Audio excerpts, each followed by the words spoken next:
वाला था, एक जवान जिसको उसके पिता ने बहुत प्रार्थना के बाद अपने जीवन में पाया था।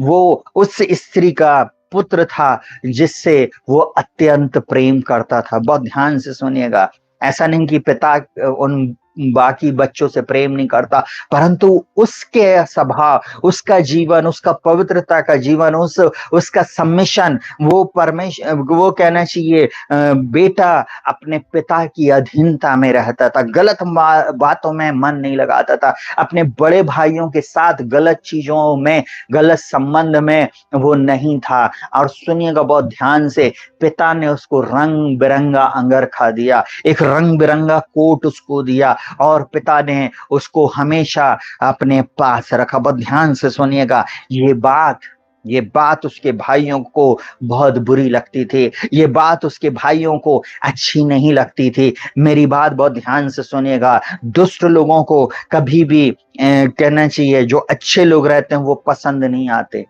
हालेलुया, बहुत ध्यान से सुनिएगा। और यहाँ पर ये इस भाई को कहना चाहिए, पूरे टोटल 12 भाई थे, जो कहना चाहिए टोटल 12 भाइयों में 11वें नंबर का ये लड़का था, इसका नाम था यूसुफ।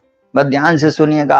अब इसके पिता ने अपने पूरे बच्चों के ऊपर यूसुफ को एक प्रकार से कहना चाहिए उनके देखभाल, उनके उनके ऊपर निगरानी करने के लिए नियुक्त किया था, और उन सब में से चुनकर उसको कहना चाहिए अपने पास रखा था, उसको रंग बिरंगा अंगरखा दिया था। बहुत ध्यान से सुनिएगा, उसके मन में, उसके कहना चाहिए मन में और उसके जीवन में यूसुफ ही बसा हुआ था। जब ये भाइयों ने इस बात को देखा, और कहना चाहिए वो उससे चिढ़ गए, और वो उन लोगों ने एक प्लान बनाया कि एक दिन इसको हम क्या करेंगे, मार देंगे। और ऐसा हुआ, पिता ने बोला तेरे भाई बहुत दूर चले गए हैं, बहुत दिन से उनकी कोई खबर नहीं आई है, जा तू उनका पता कर, जा उनको खोज, और उनको उनका समाचार मेरे पास ला। ये तो बहुत सीधा था, ये अपने पिता की आज्ञा के अनुसार अपने भाइयों को खोजने के लिए गया। जब वो रास्ते में था, उसने किसी से पूछा क्या तुमने मेरे भाइयों को देखा? उन्होंने बोला हाँ, हमने देखा कि वो उस दिशा में वे लोग अपनी भेड़ बकरियों की कहना चाहिए चरवाही कर रहे हैं। उन्होंने बोले ठीक है, और वो कहना चाहिए अपने भाइयों के पास जाने लगा।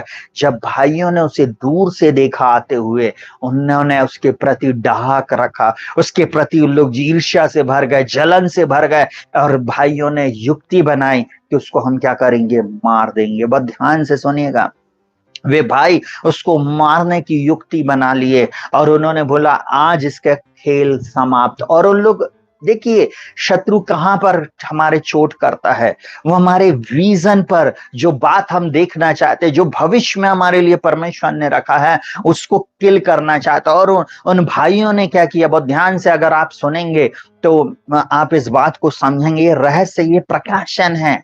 आप समझिए क्यों शत्रु आपको बार बार पाप में गिराता, क्यों शत्रु आपको गलत चीजें करवा देता, क्यों आप पोर्नोग्राफी में गिर जाते, क्यों आप व्यभिचार में गिर जाते, क्यों आप झूठ में गिर जाते, क्यों आप बुराई में गिर जाते। उसका कारण है कि वो आपको नेक्स्ट लेवल पर जाने नहीं देना चाहता। यहाँ पर देखिए, ये भाइयों ने अपने अंदर में दुष्टता की, और उसको क्या करना चाहा, उसको घात करना चाहा, परंतु परमेश्वर यूसुफ के साथ था। परमेश्वर की दृष्टि में यूसुफ बसा हुआ था, और परमेश्वर ने एक बेटे को खड़ा किया, उसके भाई को वहां पर खड़ा किया, और उसने बोला नहीं, उसे मारो नहीं। और उन लोगों ने क्या किया, उसके कपड़े उतार दिए, और उसको नंगा करके उसको गड्ढे में डाल दिया। देखिए, तो सगे भाई अपने छोटे भाई को क्या कर रहे हैं, नंगा कर रहे, और उसको गड्ढे में डाल दिए। आज बहुत सारे मसीह भाई बहन एक दूसरे को नंगा करते हैं। बहुत सारे मसीह लोग, खासकर मैं मसीहों की बात कर रहा हूं, जो प्रभु की प्रार्थना तो करते, प्रभु के विश्वास की बातें तो करते, परंतु एक दूसरे की बुराई करते। इसके परिवार की बुराई, उसके परिवार की बुराई, उसकी बातें, ये गलत बातें हैं। कभी आपके जीवन में परमेश्वर आपको ऊंचाई पर नहीं लेकर जाएगा। क्योंकि आप बीती हुई बातों पर क्या कर रहे हो, मन लगा रहे हो। उन गंदी बातों पर, उन गलत विचारों पर ही आप टिके हुए हो, उन्हीं पर आपका ध्यान है। हालेलुया।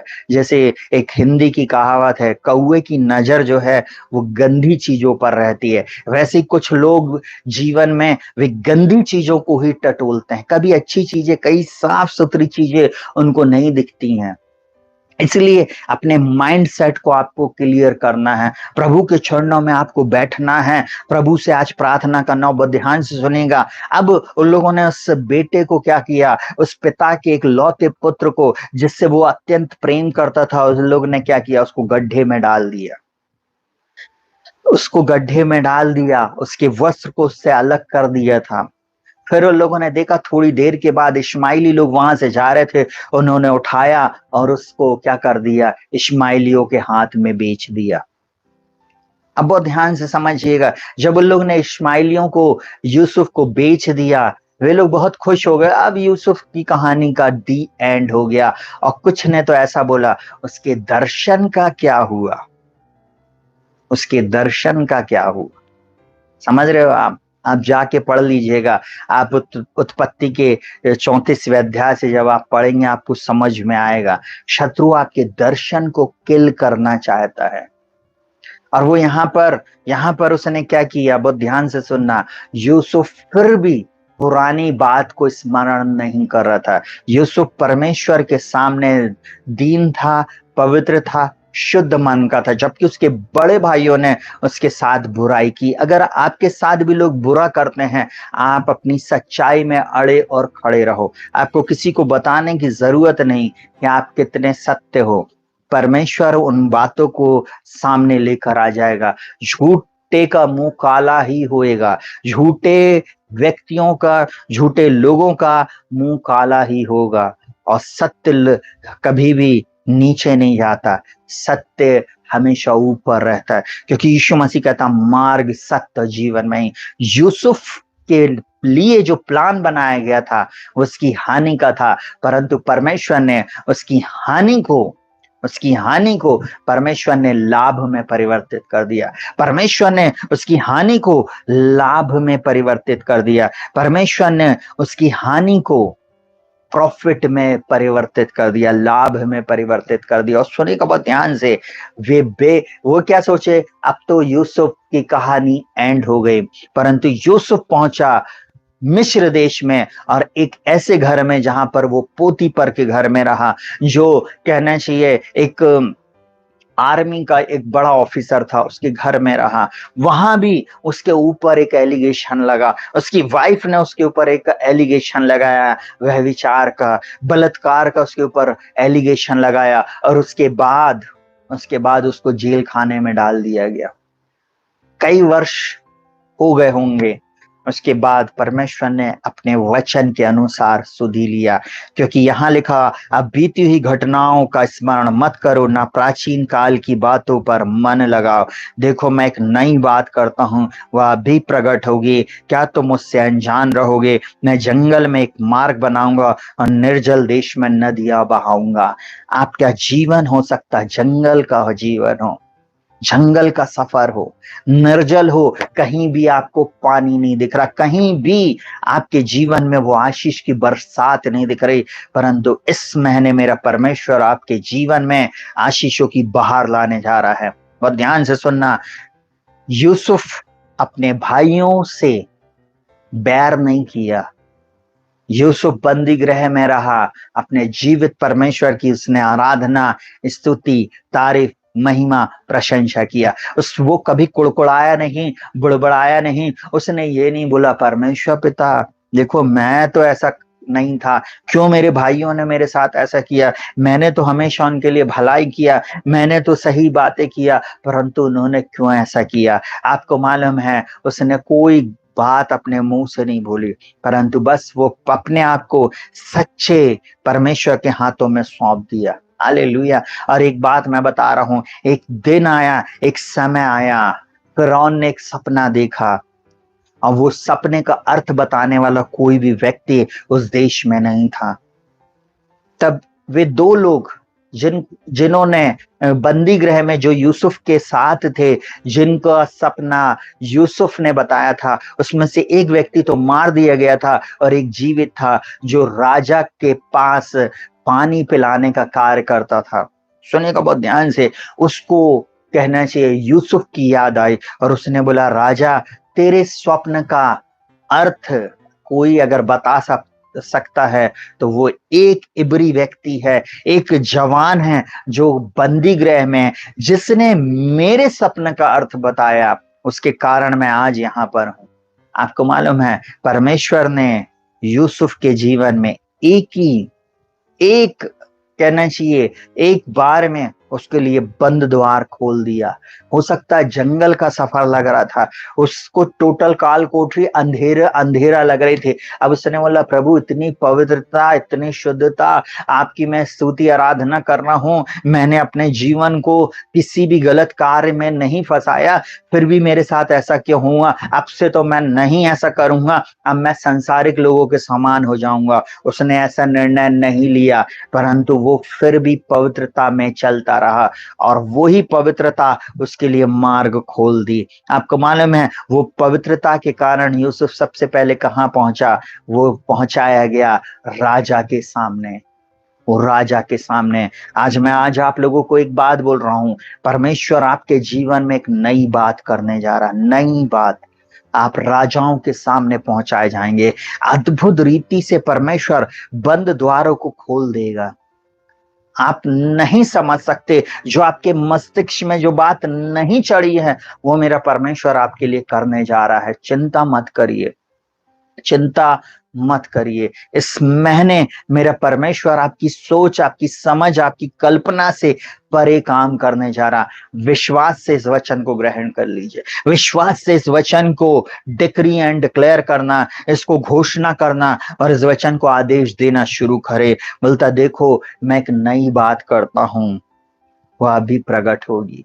बस आपको एक ही चीज बोलना, प्रभु आप नई बात करने जा रहे हैं। प्रभु मेरे जीवन में, अगर आप पास्टर है तो बोलो, प्रभु मेरी कलीसिया में एक नई बात करने है। अगर आप माता पिता तो बोलो, प्रभु आप मेरे परिवार में, मेरे बच्चों के जीवन में एक नई बात करना जा रहे हैं। प्रभु जी वो अभी प्रकट होने जा रही है। प्रभु मैं धन्यवाद देता, आपके शरीर में बीमारी है, आप बोलना शुरू करें, प्रभु आप मेरे शरीर को नया बनाने जा रहे हैं। प्रभु जी मैं तेरा धन्यवाद करता हूँ, धन्यवाद करती हूँ। ऐसे बोलकर आप जब प्रार्थना करेंगे और प्रभु की बातों को घोषित करेंगे, आप नई बातों को होता हुआ देखेंगे। यूसुफ बंदी गृह से निकालकर राजमहल पहुंचाया गया।